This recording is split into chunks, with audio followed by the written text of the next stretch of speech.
ሰላም የተወደዳችሁ ተመልካቾቻችን እንደምን ቆያችሁን? ዛሬ እንግዲህ ያው ከትልቅ እንግዳ ጋር ነው ያለነው ቆይታ ልናደርግ ወደናል። በተለይ ደግሞ ጋብቻ፣ ፍቺ፣ ትዳር የሚለውን ሀሳብ በደንብ እናነሳለን። ካፍታ ቆይታ በኋላ ከእንግዳችን ጋር ተመልሰን እንገናኛለን። አብሮነታችሁ አይለየን። መልካም ጊዜ።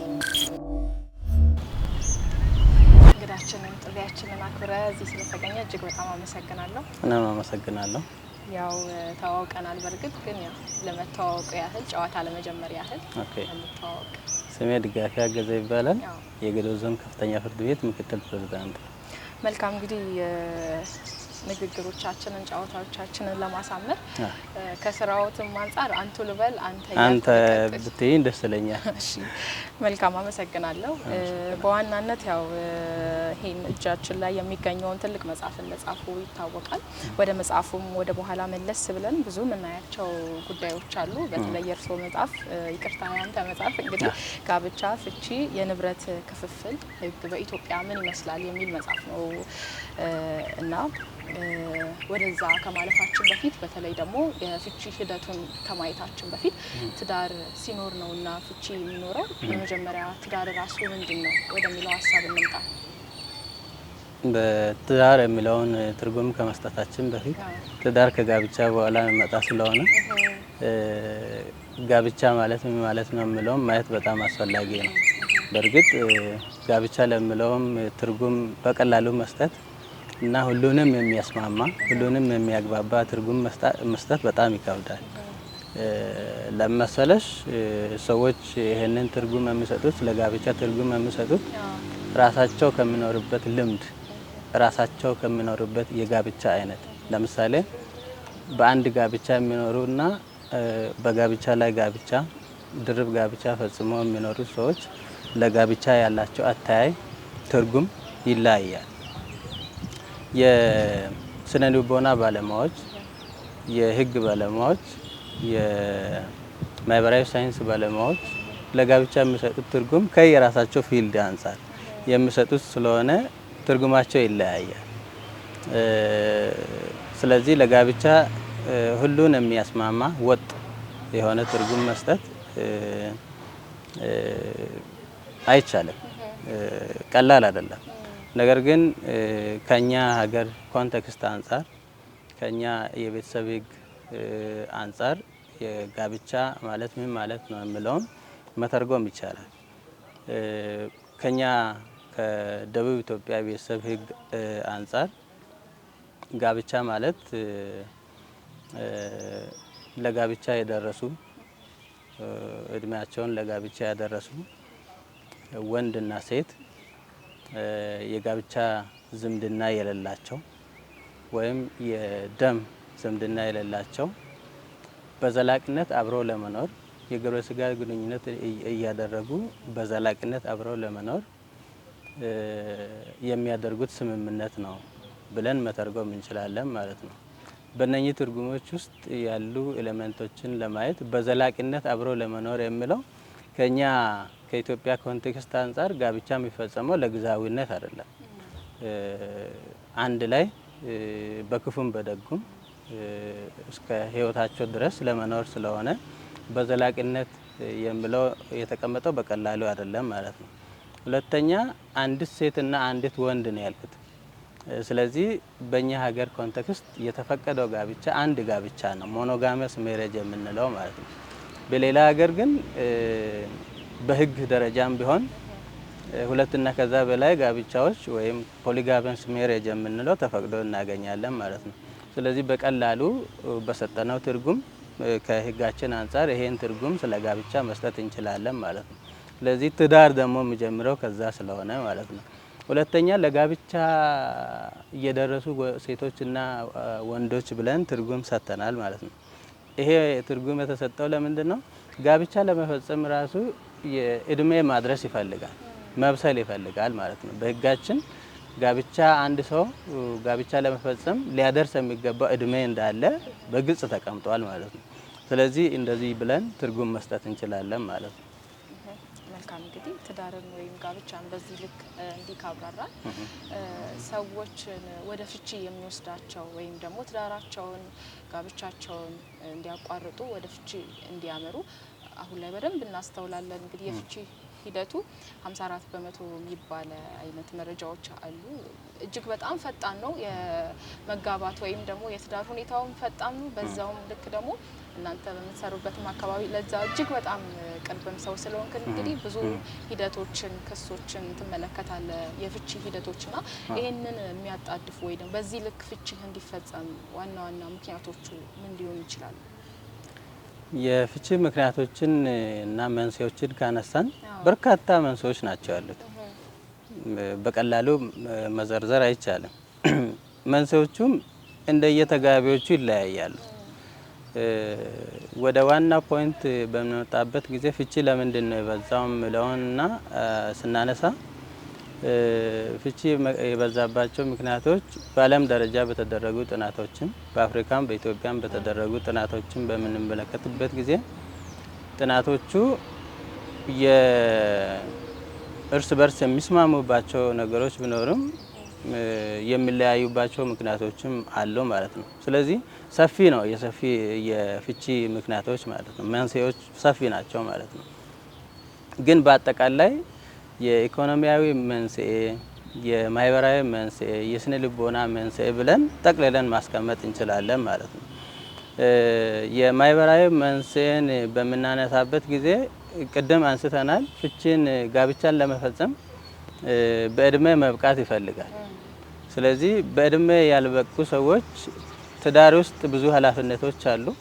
ያንን ኃላፊነት መሸከም ያቅታቸዋል ማለት ነው እድሜ ሳይደርስ። ስለዚህ ያላቻ ጋብቻ መፈጸም ራሱ አንዱ ምክንያት ብለን መውሰድ እንችላለን ማለት ነው። ስለዚህ ወደ ጋብቻ መግባት ቀላል ነው፣ በጋብቻ መቆየት ግን ከባድ ነው። ምክንያቱም በርካታ ግዴታዎች ስላሉበት ማለት ነው። አብሮ መኖር፣ መተማመን፣ በትዳር ውስጥ ሊፈጸም የሚገባ የግብረ ስጋ ግንኙነት መፈጸም እንደ ግዴታም ስለሆነ እሱም መፈጸም፣ ልጆችን መንከባከብ፣ ንብረት ማስተዳደር። ስታስተዳድሪ ደግሞ ለብቻ ሳይሆን በጋራ የምታስተዳድሪ ስለሆነ ያንን ማስተዳደር በርካታ ግዴታዎች ይኖራሉ ማለት ነው።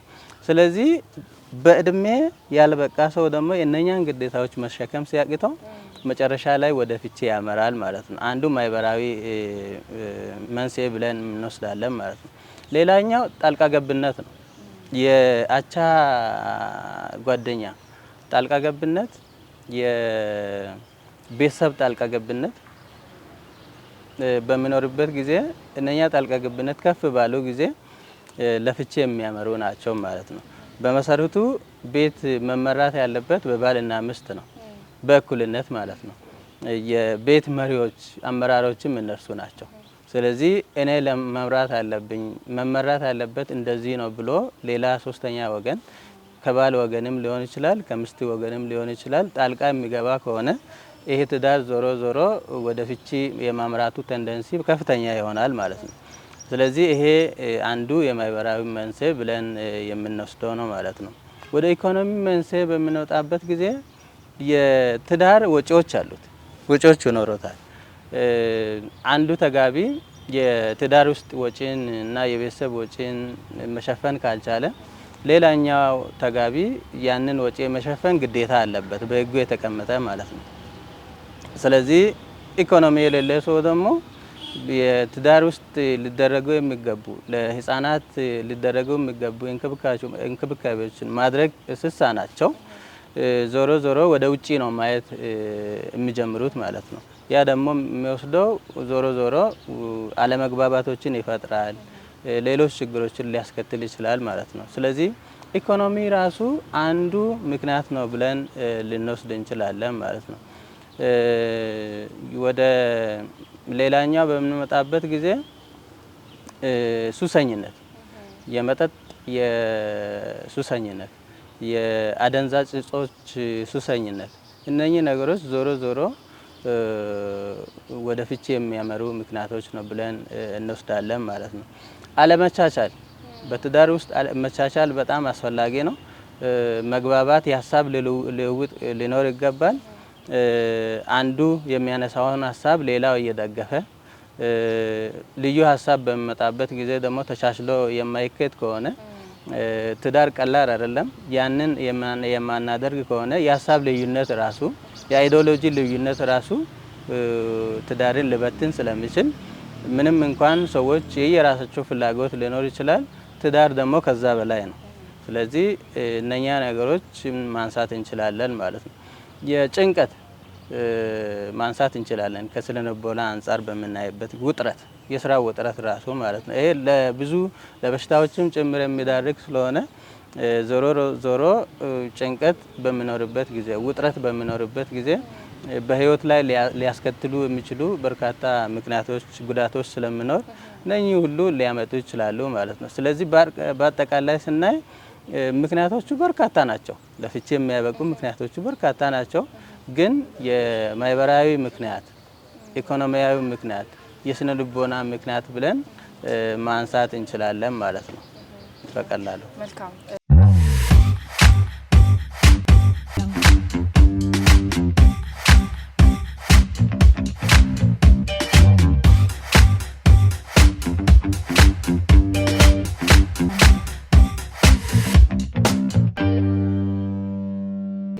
በጣም ሰፊ ማብራሪያ ነው። ያው ትዳርንም ፍችንም በደንብ አየናቸው። ወደ መጽሐፉ ደግሞ ሀሳብ እንግባ።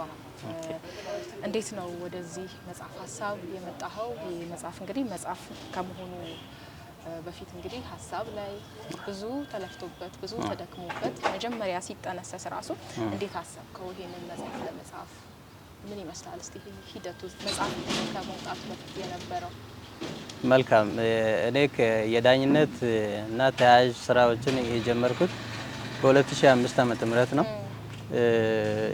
13 ዓመት ያህል በዳኝነት ሙያ ቆይቻለሁ ማለት ነው። ስለዚህ በ13 ዓመት ቆይታዬ በርካታ ሂደቶችን በዳኝነት የዚህ የፍቺና የጋብቻ ጉዳዮችን የማየት እድሉ ነበረኝ ማለት ነው።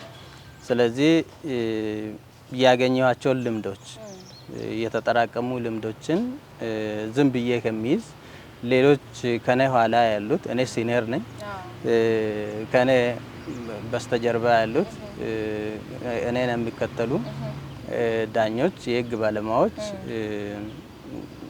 አሉ። ለነኚህ ልምድ ማካፈል በጣም አስፈላጊ ነው። ማብቃት በጣም አስፈላጊ ስለሆነ የዳኝነት ልምድን ለሌሎች ላካፍል ነው የመጀመሪያው መነሻዬ ማለት ነው። የሁለተኛው መነሻዬ የዳኝነት ልምድን የሚያካፍል ከሆነ ደግሞ በየትኛው ኤሪያ ነው መጀመሪያ ፕራዮሪቲ ሰጥቼ ማካፈል ያለብኝ? የሚያካፍል ከሆነ ደግሞ የሚያካፍለው ነገር ለህግ ባለሙያዎች ብቻ ሳይሆን ለአጠቃላይ ማህበረሰብ ሊጠቅም የሚችል ጉዳይ መሆን አለበት የሚለውን ሀሳብ ይዤ ነው የተነሳሁትና እሱም በጣም አሳሳቢ የሆነው በጋብቻና በፍቺ ጉዳይ ስለሆነ ጋብቻ፣ ፍቺና የንብረት ክፍል ህግ በኢትዮጵያ የሚለውን መጽሐፍ ነው ለመጻፍ የተነሳሳሁት ማለት ነው። ይሄንን ለመጻፍ ካነሳሱኝ ምክንያቶች አንዱ ቅድም አንስቻለሁ። ሌላኛው የጋብቻ የፍቺና የንብረት ክፍል ክርክሮችን በምናይበት ጊዜ በርካታ ክርክሮች ወደ ፍርድ ቤቶች ይመጣሉ። ነገር ግን ቶሎ እልባት አያገኙም። ስለዚህ ቶሎ እልባት የሚያገኝበትን መንገድ መፍጠር ስለሚያስፈልግ ነው ወደዚህ የገባሁት ማለት ነው። ጉዳዩም በጣም አሳሳቢ ስለሆነ ማህበረሰቡ ወደዚህ ወደ ፍቺ ከማምራታቸው በፊት ምን አይነት ጥንቃቄዎችን ማድረግ አለባቸው፣ ፍቺ ምን አይነት ጉዳቶችን ያስከትላል የሚለውን ለማህበረሰቡም ሼር ማድረግ ስለሚያስፈልግ ነው ይሄንን መጽሐፍ ለመጻፍ የተነሳሳሁት ማለት ነው። በእርግጥ ፍቺን በምናነሳበት ጊዜ ፍቺ ጉዳት የሚያስከትለው በተጋቢዎች ላይ ብቻ አይደለም፣ በሁለቱ በባለትዳሮች ላይ ብቻ አይደለም፣ ከነርሱ በላይ የነገ ሀገር ተረካቢ በሆኑት ህጻናት ላይ ነው። ይሄ ደግሞ ሀገር ተረካቢ በሆኑ ህጻናት ላይ ጉዳት የሚደርስ ከሆነ በርካታ ፍቺ እየተፈጸመ በርካታ ህጻናት ላይ ጉዳት የሚደርስ ከሆነ ዞሮ የሀገር ችግር ነው የሚሆነው ማለት ነው። ስለዚህ ማን ነው እቺን ሀገር ተረክቦ በአግባቡ ሊያስተዳድራት የሚችል የሚለው በጣም ጥያቄ ስለሆነ የፍቺ ተጽዕኖ በተጋቢዎች ብቻ ሳይሆን ከተጋቢዎች በተለየ መልኩ በህፃናት ላይ ጉዳት የሚያደርስ መሆኑን ከዛ ባለፈ በሀገር ላይ ለምሳሌ ህፃናት ወላጆቻቸው በፍቺ ተለያይተው ከሆነ ህፃናት የሚያድጉት ወይ አንዳቸው ጋር ነው ሊሆን የሚችለው። ስለዚህ አንዳቸው ጋር የሚኖሩ ከሆነ የሌላኛውን ወይ የአባታቸውን ወይ የእናታቸውን እንክብካቤ ፍቅር ያጣሉ ማለት ነው። ይሄ ደግሞ በስነ ልቦናቸው ላይ የሚያደርስ ተጽዕኖ አለ ማለት ነው። ዞሮ ዞሮ ከእናት የተለየ ህፃን የሚያስበው ነገር አለ። ወደ ትምህርት ቤት በሚሄድበት ጊዜ በቂ እንክብካቤ አላገኘም፣ በቂ ምግብ አላገኘም፣ ያስባል ማለት ነው። ስለዚህ ጫና ይኖራል፣ የስነ ልቦና ጫና ይኖራል ማለት ነው። ስለዚህ በትምህርት አቀባበል ረገድም በተደረጉ ጥናቶች ፍቺ የፈጸሙ ወላጆች ልጆች እና ፍቺ ሳይፈጽሙ አብሮ እየኖሩ ያሉ ወላጆች ልጆች ውድድር በሚደረግበት ጊዜ ወይም ጥናት በሚደረግበት ጊዜ የተፋቱ ወላጆች ልጆች ዝቅ ያለ ትምህርት ነው፣ ዝቅ ያለ ውጤት ነው የሚያስመዘግቡት ማለት ነው። ስለዚህ የትምህርት ውድቀትንም የመጠነ ማቋረጥንም ጭምር የሚያስከትል ስለሆነ ጉዳቱ ከተጋቢዎች አልፎ እስከ ሀገር ድረስ የሚያደርስ መሆኑን ማህበረሰቡ በደንብ እንዲረዳ ለማድረግ ነው ይሄንን መጽሐፍ በዚህ ርዕስ ለመጻፍ የተነሳሳሁት። መልካም እንግዲህ ያው በዋናነት ጋብቻ፣ ፍቺና የንብረት ክፍፍል ሶስት የማይነጣጠሉ የሚመስሉ ሀሳቦችን በአንድ ላይ እንግዲህ ነው ይዛሃቸው የወጣውና በዚህ መጽሐፍ እነዚህን ሀሳቦች ምዕራፋቶች ከፍለ እንደ ውስጥ ምን ይመስላል በአጠቃላይ በሰባት ምዕራፍ እነዚህን ሀሳቦች የተከፈለበት ሁኔታ? ኦኬ በርግጥ መጀመሪያ ለአነሳስ ጋብቻ ምንነትን በደንብ ማስረዳት ስለሚያስፈልግ ነው በጋብቻ ላይ በደንብ ያነሳሁት ማለት ነው። የጋብቻ ምንነትን ጋብቻን ለመፈጸም መሟላት ያለባቸው ቅድመ ሁኔታዎች ምንድናቸው የሚለውን ጋብቻ ለመፈጸም የሚፈልጉ ወንዶች፣ ሴቶች እንዲያውቁ ማድረግ ስለሚያስፈልግ ነው ጋብቻ ላይ ትኩረት ያደረኩት ማለት ነው። ሁለተኛ ጋብቻ የሚፈጸምባቸው ስርዓቶች አሉ። ምናልባት በተለምዶ ሰዎች የጋብቻ አይነት በሚል ይጠራሉ። በክብር መዝገብ ሹም ፊት የሚፈጸም ጋብቻ ወይም በተለምዶ በማዘጋጃ ቤት የሚፈጸም ጋብቻ የምንለው ነው። በሃይማኖታዊ ስርዓት የሚፈጸም ጋብቻ አለ። በባህላዊ ስርዓት የሚፈጸም ጋብቻ አለ። ሰዎች ግን የጋብቻ አይነቶች አድርጎ ይመለከታሉ። በእኛ በኢትዮጵያ ኮንቴክስት ግን የጋብቻ አይነቶች ተብሎ የተቀመጠ ነገር የለም። የጋብቻ አይነት ሳይሆን የጋብቻ መፈጸሚያ መንገዶች ናቸው እነኚህ ሶስቱ ማለት ነው። ባህላዊ፣ የሃይማኖታዊና በክብር መዝገብ ሹም ፊት የሚፈጸም ጋብቻዎች ብለን ስርዓቶች ብለን ነው የምናስቀምጠው ማለት ነው። ስለዚህ ይህንንም መረዳት ስላለባቸው በየትኛውም ስርዓት ጋብቻ ቢፈጸም በውጤት ረገድ ግን ምንም ልዩነት እንደሌለው በማዘጋጃ ቤትም ተፈጸመ፣ በሃይማኖታዊ ስርዓትም ተፈጸመ፣ በባህላዊ ስርዓትም ተፈጸመ፣ በየትኛውም ስርዓት የተፈጸመ ጋብቻ እኩል እውቅና ነው የሚያገኘው በህግ ማለት ነው። እኩል እውቅና ያገኛል ማለት ነው። ስለዚህ ይህንንም ማህበረሰቡ እንዲረዳ ለማድረግ ነው የጋብቻ ላይ ያነሳሁት ማለት ነው። ቅድመ ሁኔታዎችን ራሱ ማወቅ በጣም አስፈላጊ ነው። ቅድም በጣም አንስተናል። ጋብቻን ለመፈጸም ሙሉና ነጻ ፍቃድ ያስፈልጋል። ሙሉና ከማንም ተጽዕኖ፣ ከወላጆች ተጽዕኖ፣ ከጓደኛ ተጽዕኖ ነጻ የሆነ ሙሉ የሆነ ፍቃድ መስጠት ይፈልጋል ማለት ነው። በኮንሰንት ነው፣ በራስ ፍቃድ ነው የሚሰጠው ማለት ነው። በራስ ፍቃድ ያልሆነ ጋብቻ ዞሮ ዞሮ እንዱ ፍቺ ሊሆን ይችላል ማለት ነው። ስለዚህ ያንን ጥንቃቄ ማድረግ እንዳለባቸው ለማንሳትም ጭምር ነው። ቅድም አንስቻለሁ። የእድሜ ጉዳይ መብሰል ያስፈልጋል ማለት ነው። በእኛ በኢትዮጵያ ኮንቴክስት ጋብቻ ለመፈጸም ዝቅተኛው እድሜ 18 ዓመት ነው፣ ለወንድም ለሴትም ማለት ነው። በድሮ በፍትሐ ብሔር የቤተሰብ ህግ ድንጋጌዎች ላይ ለወንድ ጋብቻ ለመፈጸም 18 ዓመት መድረስ አለበት የሚል ተቀምጠው ነበር። ለሴቷ ግን 15 ዓመት ነበር የተቀመጠው ማለት ነው። የኛን ህገ መንግስት በምናይበት ጊዜ ደግሞ ሴትና ወንድን አይለይም። ሴትና ወንድ በህግ ፊት እኩል ናቸው ተብሎ ተደንግጎ ያለ ነው። ስለዚህ በሴቷና በወንዱ መካከል ለምንድን ነው ጋብቻ ላይ የጋብቻ እድሜ ላይ ልዩነት የሚደረገው በሚል በተሻሻለው የቤተሰብ ህግ ላይም በደቡብ ኢትዮጵያ ቤተሰብ ህግ ላይም የጋብቻ መፈጸሚያ ዝቅተኛ እድሜ ወለሉ 18 ዓመት ተደርጎ ተቀምጧል ማለት ነው። 18 ዓመት የተደረገበትም ምክንያት አለ። ሰዎች በእድሜያቸው መብሰል የሚችሉት ይሄ እድሜ ነው። ነገሮችን ግራቀኙን ማወቅ የሚችሉት በዚህ እድሜ ነው። ኃላፊነት መሸከም የሚችሉት በዚህ እድሜ ነው ተብሎ ስለታሰበ ነው የተቀመጠው። በእርግጥ ከዛ እድሜ በታች ሰዎች አስተሳሰባቸው ዝቅተኛ ነው ማለት አይደለም። ዝቅተኛ ነው ማለት አይደለም። ከዛም በላይ የሚያስቡ ህፃናት አሉ። ግን በአማካይ በምናይበት ጊዜ ሰዎች ኃላፊነት መሸከም የሚችሉት 18 ዓመት ሲደርሳቸው ነው። ህጋዊያን ተግባራት ወይም ጁሪዲካል አክት ይባላል በህግ ያንን ተግባር መፈጸም የሚችሉት 18 ዓመት ሲደርሳቸው ነው። አካለ መጠን ሲደርሳቸው ነው የሚል ስለተቀመጠ ነው ማለት ነው። ዝምድና አንዱ ለፍቺም መንስኤ ሊሆን የሚችለው በቤተሰብ መካከል ጋብቻ ተፈጽሞ ከሆነ የኛ ማህበረሰብ እንደምታወቀው እርስ በርስ አይጋባም።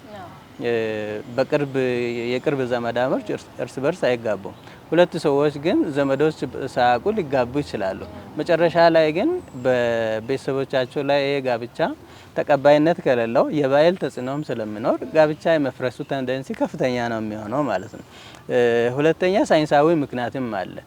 በዘመዳሞች መካከል ግብረ ስጋ ግንኙነት ተፈጽሞ የተወለደ ልጅ የጄኔቲክ ችግር ይኖርበታል የሚል የሳይንስ መነሻም ስላለ በዘመዳሞች መካከል ጋብቻ መፈጸም ክልክል ተደርጎ የተቀመጠ ስለሆነ ይህንንም ማህበረሰቡ መረዳት ስለሚያስፈልግ አንዱ ቅድመ ሁኔታ ተደርጎ የተቀመጠ ስለሆነ እስከት ድረስ ነው ጋብቻ መፈጸም የሚቻለው የሚለውንም አውቆ ወደ ጋብቻ እንዲገቡ ለማድረግ ነው የተቀመጠው ማለት ነው። ወደ ሁለተኛ ምዕራፍ በምንመጣበት ጊዜ ምዕራፍ 2 ስለ ፍቺና የፍቺ ክርክር ሂደቶችን የሚመለከት ነው ማለት ነው። ስለዚህ ፍቺ ምንድነው? ምን አይነት ችግሮችን ሊያስከትል ይችላል? ፍቺ እንዴት ነው መጠየቅ የሚቻለው? የፍቺ ክርክሮች ምናልባት አምጣውና ፍቺ የሚጠየቅ ከሆነ የፍቺ ክርክሮች እንዴት እንደሚመራ ደግሞ ማህበረሰቡ ወይም ፍቺን የሚፈልግ አካል ክርክሮችን በደንብ ሂደቱን ጠንቅቆ አውቆ ወደዛ እንዲገባ ለማድረግም ያህል ታስቦ የተቀመጠ ምዕራፍ ነው ማለት ነው። እዚህ ላይ ግን ፍቺ ጉዳት አለው ብቻ ብለን መደምደም አንችልም። በመጠኑም ቢሆን የራሱ የሆነ ጠቀሜታ አለው። ፍቺ አናገላውም እንጂ ህጉም አበረታታም እንጂ እኛም እንደ በህግ ባለሙያ ፍቺን አናበረታታም እንጂ ፍቺ ቶታሊ የኔጌቲቭ ኢምፓክት ብቻ ነው ያለው፣ የአሉታዊ ጎን ብቻ ነው ያለው ብለን መደምደም አንችልም ማለት ነው። አዎንታዊ ጎኑም በመጠኑ በልኩ አለው ማለት ነው። አንዳንድ ጋብቻዎች ጭንቀት የበዛባቸው ጋብቻዎች፣ ጭቅጭቅ የበዛባቸው ጋብቻዎች፣ ጤናማ ያልሆኑ ጋብቻዎች ይኖራሉ ማለት ነው። እነኛ ጋብቻዎች ውስጥ ያሉ ሰዎች ሁልጊዜ ጭቅጭቅ ሊሆን ይችላል፣ ሁልጊዜ መከራ ሊሆን ይችላል ማለት ነው። ስለዚህ ዞሮ ዞሮ ይሄ ጭቅጭቅ ወደ የት ሊያመራ ይችላል ከተባለ ወደ ግድያም ሊያመራ ይችላል ማለት ነው። እንሰማለን ሁለት ባልና ሚስት ሳይግባቡ ቀርቶ ለረጅም ጊዜ ጭቅጭቅ ውስጥ ካስተላለፉ በኋላ ወይ ሚስት የግድያ ወንጀል ትፈጽማለች ወይ ባል ሚስቱን ሊገድል ይችላል ማለት ነው። ወደዛ ሳይገባ በሰላማዊ መንገድ መለያየቱ ለባልም ለሚስትም ጠቀሜታ ይኖረዋል ማለት ነው። ስለዚህ በተወሰነ ደረጃ ጫና ውስጥ የነበረው ሰው ከጫና ውስጥ እንዲወጣ የስነ ልቦና እፎይታ የነፃ መውጣትን ጭምር ሊያረጋግጥ የሚችል ነው በሚል በጥናትም የተረጋገጠ ነገር ስለሆነ ፍቺ የፍቺን ችግር የፍቺን ጠቀመታ እናጎላውም እንጂ በተወሰነው ደረጃ የጠቀመታ እንዳለው በዚህ አጋጣሚ መግለጽ ስለፈለኩና ማህበረሰቡም ምናልባት በዚህ ሁኔታ የሚፋቱ ጥንዶች ሊኖሩ ስለሚችሉ ለተፋቺዎች ለተፈቱ ሰዎች ያላቸውን አታያይም ጭምር እንዲያስተካክሉ ለማድረግ ብዬ ነው ያስቀመጥኩት ማለት ነው። ማህበረሰባችን ዘንድ እንደምታውቂው ፈት ነው የሚል ትርጉም ይሰጥና ባላን የፈታች ነች ሚስቱን የፈታ ነው የሚል አመለካከቶች አሉ ማለት ነው። ስለዚህ ዝቅ ያለ ቦታ ይሰጣቸዋል ማለት ነው። ይሄ ከሚሆን በምን ምክንያት ነው የፈቱት? ምንድነው ለፍቺ መንስኤ የነበረው ነገር? ምክንያቱ ማን ነው ጥፋተኛ የነበረው ማን ነው የሚለውንም አይቶ ኦኬ በዚህ ምክንያት ፍቺ ፈጽሞ ከሆነ ብሎ ጥሩ አመለካከት ለነርሱም እንዲኖራቸው ለማድረግ አስቤ ያስቀመጥኩት ነው ማለት ነው። ሶስተኛው ምዕራፍ ከፍቺ ጋር ታይዞ የሚቀርቡ የቀለብና የካሳ ክርክሮች ይኖራሉ ማለት ነው። እንግዲህ ክርክር ከተጀመረ የቀለብ ጥያቄዎች ይኖራሉ፣ የካሳ ጥያቄዎች ይኖራሉ። ይሄ እንዴት ነው የሚጠየቀው? ቀለብ እንዴት ምን አይል ነው ሊወሰን የሚገባው? እንዴት ነው የሚጠየቀው? ካሳ እንዴት ነው የሚጠየቀው? የሚለውንም ጭምር ማህበረሰቡ እንዲረዳ ለማድረግ ነው እነኚህን ነገሮች ያስቀመጥኩት ማለት ነው ባጭሩ ሰባቱንም ከመጨረስ። መልካም ያው እንግዲህ ሰፊ ማብራሪያ ነው። ህጉ ምን ይላል? ሰው ማወቅ ያለበትንም በደንብ እንግዲህ ያው አንበባችሁ መረዳት ያለባችሁ ጉዳይ ነው የሚሆነው። ተመልካቾቼ በተለይ እንድታነቡት እኛም እንፈልጋለን። በተለይ ሂደት ላይ ያላችሁ ወደ ትዳር መግባት የምትፈልጉ እንዲሁም ደግሞ ትዳር ውስጥ ያላችሁ ምን ይጠበቅብኛል የሚለውን ህጉስ ምን ይላል የሚለውን እንግዲህ እንድናቅ በጣም የሚረዳን መጽሐፍ ነው። በአጠቃላይ እንግዲህ መጽሐፍ ሆኖ ከወጣ በኋላ የሰው አቀባበል ሰው ጋር የነበረው ሂደት ምን ይመስላል? በትንሹ ውስጥ መለስ ብላ አስታውሳል። መልካም እኔ ትልቅ እውቅና ያገኘሁበት ነው። መጽሐፉን ያስመረቅኩበት ጊዜ በሚዲያም በአካልም ቀርቦ እውቅና የሰጡ ሰዎች ነበሩ። እነርሱን በጣም አመሰግናለሁ። ምናልባት በስራ አጋጣሚ ሳይመቻቸው የቀሩ ሰዎች ደግሞ ከኋላ ደግሞ መጥቶ አመስግኖኝ የደገፉኝ ሰዎች አሉ። እነርሱን ማመስገን እፈልጋለሁ። አቀባበሉ ጥሩ ነበር ማለት ነው። በተለይ የክልሉ ጠቅላይ ፍርድ ቤት መጽሐፉ በመረቅበት ጊዜ እዚህ ድረስ መጥቶ ቀርቦ ገለጻዎችን በመስጠት ድጋፎችን በመስጠት አግዞኛል። እነርሱም በዚህ አጋጣሚ ለማመስገን እፈልጋለሁ። የጌዴኦ ዞን ከፍተኛ ፍርድ ቤት አጠቃላይ ሰራተኞችም ከጎኔ ነበሩ ማለት ነው። እነርሱን ለማመስገን እፈልጋለሁ። አቀባበለው ጥሩ ነበር ማለት ነው። ይሄን ጥሩ እንዲሆን ያደረገውም አንዱ የቤተሰብ ጉዳይ የሀገር ጉዳይ ነው። ቤተሰብ ሲረጋጋ ማህበረሰብ ይረጋጋል። ማህበረሰብ ሲረጋጋ ሀገር ትረጋጋለች። ስለዚህ የቤተሰብ ጉዳይ የሁለት ሰዎች ጉዳይ አይደለም፣ የባልና ሚስት ጉዳይ አይደለም። ይሄንን ጥበቃ ማድረግ ደግሞ የወላጆችም የተጋቢዎችም የመንግስትም ኃላፊነት ነው ማለት ነው። ከዚህም ይመስለኛል ትኩረት ተሰጥቶ ማለት ነው። ስለዚህ አሁንም ቢሆን ማህበረሰቡ የቤተሰብ ጉዳይ የባልና ሚስት ጉዳይ የአንድ የግለሰቦች ጉዳይ ሳይሆን የሀገር ጉዳይ ነው። የህፃናት ጉዳይ ነው። ህፃናትን የማስቀጠል ጉዳይ ነው። ሀገር የማስቀጠል ጉዳይ ነው። በሁለት ሰዎች መካከል አለመግባባቶች እየሰፉ በሄደ ቁጥር የፍቺ የሚፋቱ ሰዎች ቁጥር በሰፋ ቁጥር የማህበረሰብ አለመረጋጋት ይፈጠራል ማለት ነው። የማህበረሰብ አለመረጋጋት ከመጣ ደግሞ ዞሮ ዞሮ ማህበረሰብ መንግስትን የሚፈጥር ስለሆነ የመንግስት አለመረጋጋት የሚፈጠር ስለሆነ ሁሉም ሰው ትኩረት መስጠት አለበት። መጽሐፉንም ሊያነብ ይገባል የሚለውን በዚህ አጋጣሚ ለማስተላለፍ ፈልጋለሁ። መልካም እንግዲህ ያው ጨዋታችንንም ጨርሰናል። በመጨረሻ ሰዎች ማንበብ ቢፈልጉ ይህንን መጽሐፍ የት ነው እንዴት ነው ማግኘት የሚችሉት? በአጠቃላይ ቅድምም እያልናቸው ነበረ፣ ግን አንተ እንድትናገር ስለፈለኩት ምንድነው የተለየ ነገር የሚያገኙት ከዚህ መጽሐፍ ከህግ አንፃር እንዲሁ ደግሞ በራሳቸው ማወቅ የሚችሏቸው ነገሮች ምንድናቸው? አያይዘ በመጨረሻም የህግ ባለሙያዎች ከዚህ መጽሐፍ ማግኘት የሚችሉት የፍቺ ክርክሮች መመራት ያለባቸው እንደ ሌሎች የፍትሐብሔር ክርክሮች አይደለም። ምክንያቱም የቤተሰብ የማስቀጠልና ያለ ማስቀጠል ጉዳይ ስለሆነ ማለት ነው። በፍጥነት መታየት አለበት። ነገር ግን ጋብቻው በፍጥነት እንዳይፈርስ ደግሞ ብርቱ ጥንቃቄ መደረግ አለበት ማለት ነው። ስለዚህ ምንም እንኳን ጉዳዩ የፍትሐብሔር ቢሆንም ከሌሎች ከፍትሐብሔር ጉዳዮች ግን በጣም የሚለይ ስለሆነ ጥንቃቄ በተሞላ ሁኔታ ችሎቱን መመራት አለበት ማለት ነው። የቤተሰብ ችሎት ማለት ነው። ለዚህ ደግሞ እዚህ መጽሐፍ ውስጥ የተቀመጡ በርካታ ምክንያቶች አሉ ማለት ነው። ያንን እነኚህን ምክንያቶች ችሎቱ እንዴት መመራት እንዳለበት ለማስገንዘብ የሚረዳ ስለሆነ የህግ ባለሙያዎች ከዚህ የላቀ እውቀት ያገኛሉ፣ የላቀ ልምድ ያገኛሉ ማለት ነው። ስለዚህ ልምድ ሼር የማድረግም ነገር ስለሆነ ያንን አስቀምጫለሁ ማለት ነው። ሁለተኛ የፍቺ ክርክሮች፣ የንብረት ክፍፍል ክርክሮች ወጥነት የላቸውም። የተለያየ የሰበር ውሳኔዎች ተሰጥተዋል በንብረት ክፍፍል ላይ። እነርሱም ቢሆኑ የፌዴራል ሰበር ሰሚ ችሎት የሚሰጣቸው ውሳኔዎች ወጥ አይደሉም። ይሄን ወጥ እንዲሆን ማድረግ በጣም አስፈላጊ ነው ማለት ነው። ስለዚህ ቡራቡሬ አሰራር በየፍርድ ቤቶች ከሚኖሩ ተመሳሳይ አሰራር ኖሮ ወጥነትና ተገማችነት ያለው ፍርድ ለማህበረሰቡ መስጠት እንደቻል እንዴት ነው የህግ አተረጓጎም ላይ እንዴት ነው መተርጎም ያለብን? ህጉን የቤተሰብ ህጉን መተርጎም ያለብን እንዴት ነው?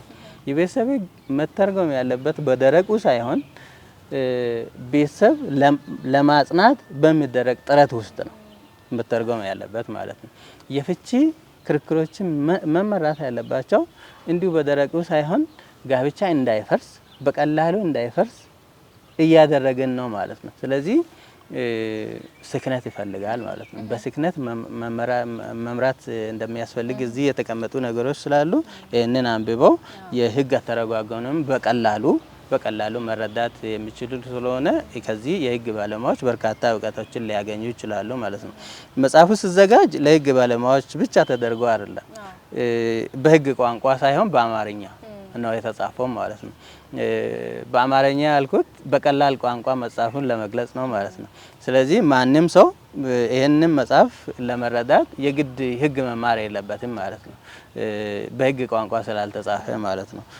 ስለዚህ በቀላሉ መረዳት የሚችለው ስለሆነ ማህበረሰቡም አይተው አንብበው መረዳት እንዲችል በተለይም ደግሞ ለወጣቶች ወደ ጋብቻ ከማምራታቸው በፊት አውቆ ወደ ጋብቻ እንዲገቡ የማድረግ ኃላፊነት የወላጆችም ጭምር ነው፣ የመንግስትም ጭምር ነው።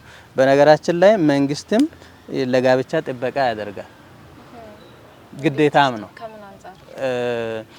ከምን አንፃር የምለው አንዱ የጋብቻ ለመፈጸም የሚያበቁ መሰረታዊ ሚኒመም ስታንዳርዶቹ ምንድናቸው የሚለውን በህግ መደንገግ አለበት ማለት ነው። ስለዚህ ጥበቃ ማድረግ አለበት ማለት ነው። ለምን ቤተሰብ የህብረተሰብ መሰረት ነው ብለናል አይደለ? ቤተሰብ የሚመሰረተው ደግሞ ከጋብቻ ነው። ጋብቻ እንዴት ነው መመስረት አለበት የሚለውን በህግ መደንገግ አለበት ማለት ነው። ጥበቃ ማድረግ አለበት ማለት ነው። በፍቺ ጊዜም በተመሳሳይ ማለት ነው ጥበቃ ማድረግ አለበት ማለት ነው። በፍቺ ጊዜ ለምሳሌ የባልና ሚስት እኩልነት በህገ መንግስቱ የተቀመጠው በቤተሰብ ህግም የተቀመጠው በፍቺ ክርክርና በንብረት ክፍል ጊዜ ሊረጋገጥ ይገባል ማለት ነው። የንብረት ክፍሉ በእኩል መከፋፈል አለበት የሚባል ከሆነ ሴቷም ከወንዱ ጋር እኩል ማግኘት አለባት ማለት ነው። ስለዚህ እኩል ሊያገኙ ይገባል የሚለውን በፍርድ መረጋገጥ አለበት ማለት ነው። መንግስት የምንለው በነገራችን ላይ አንዱ ፍርድ ቤት ነው አይደለ? አንዱ ፍርድ ቤት ስለሆነ መንግስት ብርቱ ጥንቃቄ ማድረግ አለበት የምንለው ከዚህ አንፃር ነው። ስለዚህ ፍርድ ቤት በሚሰጠው ውሳኔ በህገ መንግስቱ የተቀመጠው የባልና ሚስት እኩልነት ወይም የሴቶችና የወንዶች እኩልነት በሚሰጠውን ፍርድ ሊረጋገጥ ይገባል ማለት ነው። ይሄን ጥበቃ ማድረግ አለበት ማለት ነው። ስለዚህ ጋብቻ ከጋብቻ ጀምሮ እስከ ፍቺ እስከ ንብረት ድረስ እስከ ንብረት ክፍል ድረስ መንግስት ጥበቃ ሊያደርግ ይገባል ማለት ነው። ወላጆችን ጥበቃ ሊያደርጉ ይገባል ማለት ነው። ስለዚህ ይሄን ማንሳት እንችላለን።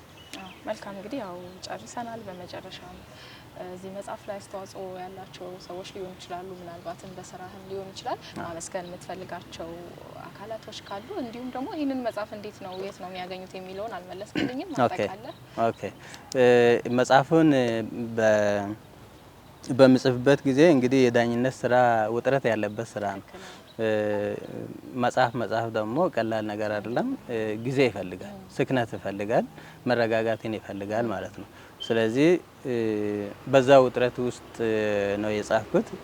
ያሳለፍኩት ጊዜ ቀላል አይደለም። ቢያንስ 2 አመት ተኩል ፈጅቶብኛል ማለት ለመጨረስ ማለት ነው። በተለይም የባለፈው ለመጀመሪያ ጊዜ በክልላችን የተረጋገጠው የዳኞች የእረፍት ጊዜ የክረምት እረፍት ጊዜ መጽሐፉን ለማጠናቀቅ በጣም ረድቶኛል ማለት ነው። በ2017 ማለት ነው። ያ እረፍት ባይገኝ መጽሐፉን ለማጠቃለል ለህትመት ለማብቃት በጣም ይቸገር ነበር ማለት ነው። በርካታ ሰዎች ይሄን መጽሐፍ በማንበብ ኮሜንት በመስጠት እኔን ረድቶኛል። ለምሳሌ ዶክተር ንጉሴ አፈሻ የተባለው የቀድሞ መምህሬ ነው። ተጋባዥ የዲላ ዩኒቨርሲቲ መምህር የነበረ አሁን የአዋሳ ዩኒቨርሲቲ መምህር ናቸው። እሱ ኮሜንት በመስጠት በጣም አግዞኛል። በመጽሐፍም ውስጥ እሱን ለማመስገን ጥረት አድርጌያለሁ። አንጋፋ የዲላ ዩኒቨርሲቲ የህግ መምህር የነበሩ የቀድሞ የደቡብ ክልል የሰበር ሰሚ ችሎት ዳኛ የነበሩ አቶ መኮንን ፈለቀ ኮሜንት በመስጠት በጣም አግዞኛል።